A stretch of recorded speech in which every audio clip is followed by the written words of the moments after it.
কামাল সাহেব ছিলেন ঢাকার একজন সফল ব্যবসায়ী। বড় বড় অফিস, দামি গাড়ি, বড় বাসা সব ছিল, কিন্তু ধর্মীয় বিষয়ের প্রতি তার কোনো আগ্রহ ছিল না। নামাজ পড়া দূরের কথা, রোজায়ও রোজা রাখতেন না। তিনি ভাবতেন, আমার টাকার জোরেই সব হবে, আল্লাহর দরকার কি? সারা, কামাল সাহেবের মেয়ে, খুবই মেধাবী আর ধর্মপ্রাণ। সে এই বয়সেও আল্লাহর আদেশ মেনে চলত আর সব সময় চাইত বাবাকে ইসলামের পথে ফিরিয়ে আনতে। বাবার ধর্মের ব্যাপারে উদাসীনতা তাকে খুব কষ্ট দিত। আব্বু, আপনি একদিন আমার সাথেই মসজিদে চলেন। কিন্তু কামাল সাহেব হেসে উড়িয়ে দিত। একদিন হঠাৎ রাস্তায় কামাল সাহেবের দেখা হয় তার স্কুল জীবনের বন্ধু রাহিমের সাথে। রাহিম তখন একজন সাধারণ শিক্ষক, কিন্তু খুব ধার্মিক। সে দেখে বলল, বন্ধু কামাল, আপনার মুখে সেই আলোটা নাই যেটা ছোটবেলায় ছিল। মন ভালো নেই বুঝি? কি সব বলছিস আজব? আরে না রে, জীবনের ব্যস্ততা আর কি। তুই তো দেখি হুজুর হয়ে গেছিস। ধর্ম মানে হুজুর না বন্ধু, ইসলাম মানে শান্তি, মানে আল্লাহর কাছে ফিরে যাওয়ার প্রস্তুতি।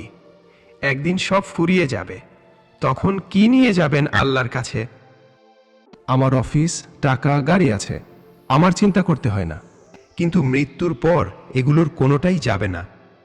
কথাগুলো ঠিকই যাজ্ঞা। আচ্ছা ঠিক আছে, তো একদিন সময় করে আমার অফিসে আসিস। একদিন কামাল বুকে ভীষণ ব্যথা অনুভব করল। ব্যথায় অস্থির হয়ে সে মাটিতে পড়ে গেল। তার বাড়ির লোক তাকে তাড়াতাড়ি হাসপাতালে নিয়ে গেল। ডাক্তারবাবু পরীক্ষা করে বললেন, আপনার হার্টের বড় সমস্যা, সার্জারি জরুরি, তা না হলে বড় সমস্যা হতে পারে। ঘর ভর্তি আত্মীয় স্বজন, কিন্তু তার ভেতরটা তখন ফাঁকা। অনেক টাকা থাকার পরেও তার মনে কোনো শান্তি নেই। সে এক রাতে একা বারান্দায় বসেছিল। হঠাৎ রাহিমের একটা কথা মনে পড়ে গেল, সব ফুরিয়ে যাবে। এই কথাটা তাকে ভাবিয়ে তোলে। সে বুঝতে পারে যে কোনো কিছুই স্থায়ী নয়। হে আল্লাহ, বড় অফিস, দামি গাড়ি, বড় বাসা সব দিয়েছ, কিন্তু আমি আপনাকে ভুলে গেছি। হে আল্লাহ, আমি ভুল করেছি, মাফ করে দিন।